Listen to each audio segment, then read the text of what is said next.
Puntahan po natin ang ating radio mobile booth, the one and only in the Philippines, na sa Barangay Sauyo, Quezon City, of course, with our ating kasambahay, si Jerry Alcantara. Good morning, Jerry.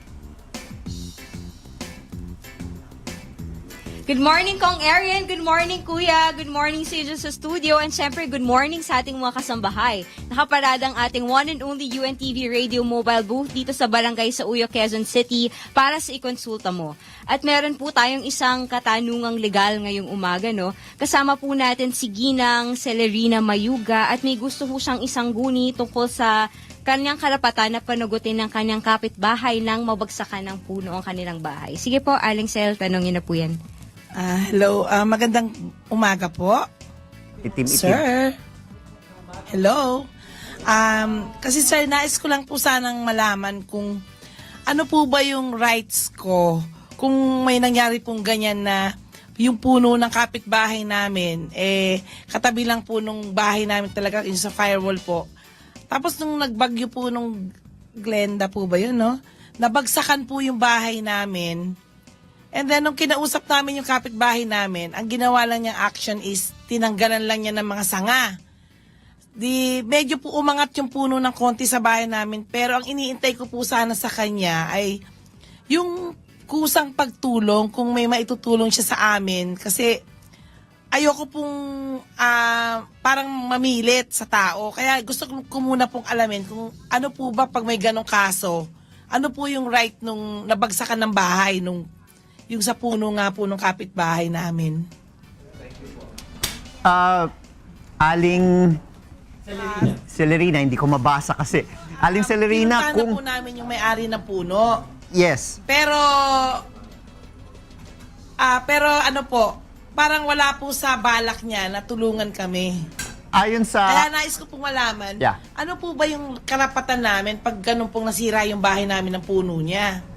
Ayon sa ating civil code, Aling Celerina, kung ang bahay po ninyo ay nabagsakan ng puno ng kapitbahay po ninyo, pwede po ninyong i-claim yung damages na nangyari sa bahay po ninyo dahil yan ay dapat nasa pangangalaga po niya.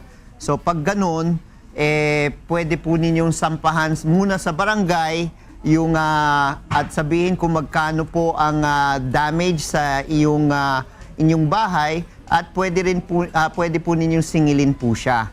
Yan po ay ayon po sa ating civil code.